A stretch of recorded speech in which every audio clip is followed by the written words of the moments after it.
Meu nome é Graziele Soares Rodrigues, eu tenho 25 anos, eu cresci na cidade de Osasco, numa família humilde, e eu tive uma infância muito difícil.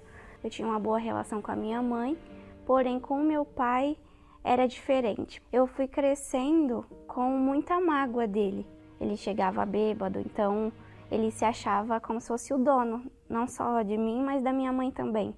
Ele só me levava para o bar. Então eu sempre ficava no meio de pessoas que bebiam, fumavam.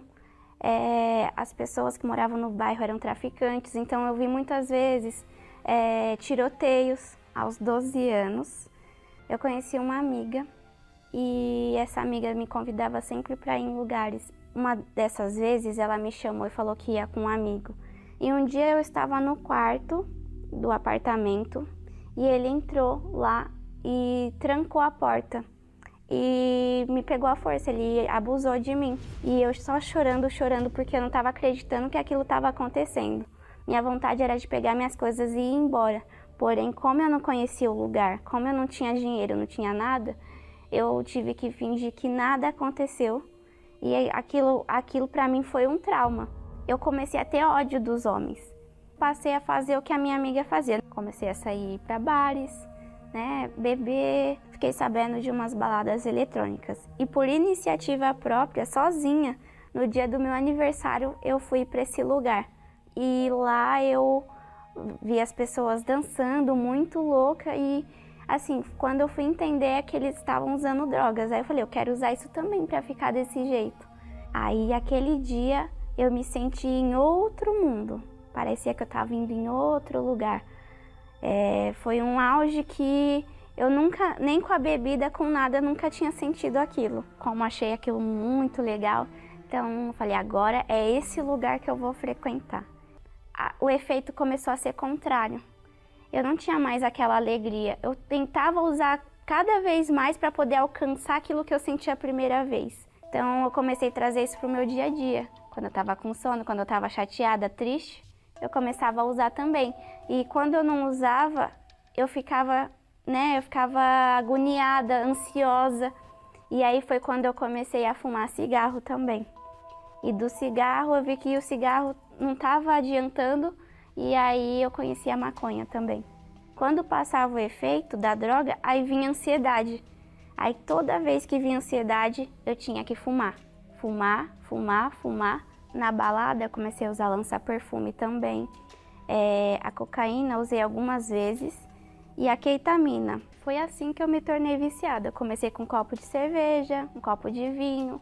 Aí comecei com as drogas, de laboratório, êxtase, bala, doce, lança-perfume, maconha, até chegar na cocaína. Na verdade, eu não tinha nenhuma expectativa de vida. Eu achava assim que eu tinha que encontrar uma pessoa, para mim, que fizesse as mesmas coisas que eu. E foi o que eu comecei a fazer. Então, comecei a me tatuar toda, colocar piercings, alargadores, piercing no septo, no freio, na boca, no nariz, até piercings na orelha também, no umbigo, para poder chamar a atenção.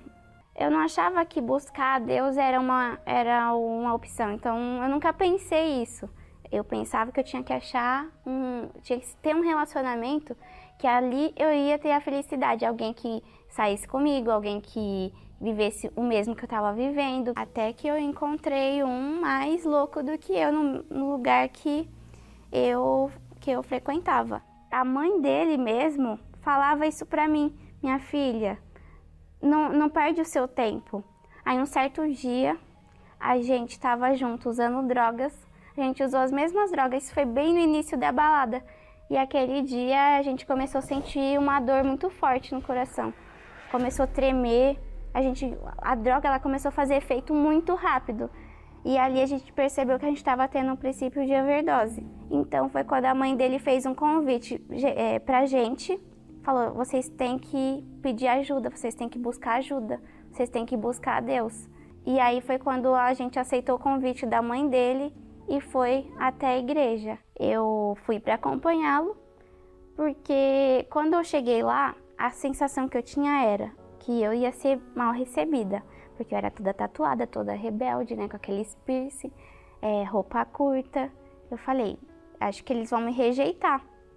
Só que quando a gente pisou os pés lá, já foi totalmente ao contrário. O pastor, o obreiro nos recebeu tão bem, tão bem. Eu nunca me senti tão bem como eu me senti naquele dia, quando eu cheguei naquele lugar. O tempo foi passando, cada reunião que eu frequentava, Deus falava comigo. E cada reunião ele me fazia pensar que eu tinha que largar aquela vida. Eu entendi que eu precisava tomar uma decisão. E um dia eu fui convidada para uma vigília, foi a minha primeira vigília. E aquele dia eu ouvi uma palavra e ali eu vi uma oportunidade. Ali passou um filme na minha cabeça, porque eu vi todo o meu passado.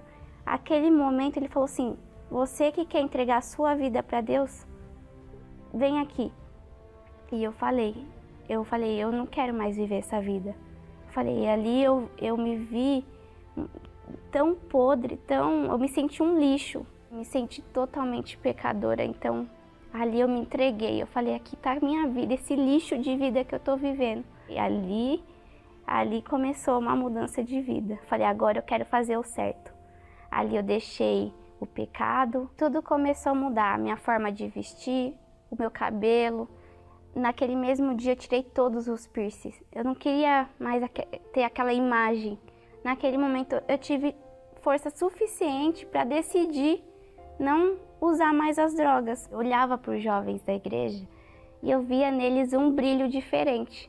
Eu falava, eu ainda estou achando pouco, eu tenho que ter esse brilho também. Eu já estava feliz, mas eu era uma felicidade tão extensa que eu olhava assim, eu tenho que ter isso. E aí eu comecei a aprender sobre o Espírito Santo e que eu precisava dele. Ali eu comecei a buscar, eu aprendi que eu tinha que fazer propósito, eu orava de madrugada. Ali eu comecei a criar uma intimidade com ele. Então aquilo foi mais intenso, era muito mais do que eu esperava. Eu passei a evangelizar nos bairros, chamar as pessoas para conhecer esse Deus que eu estava conhecendo.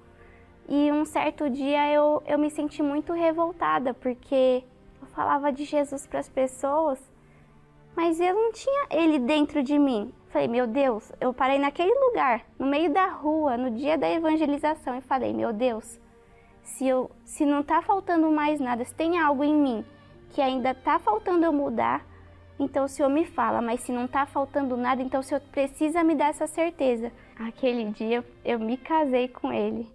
Aquele dia foi maravilhoso, porque eu nunca tinha recebido nada igual.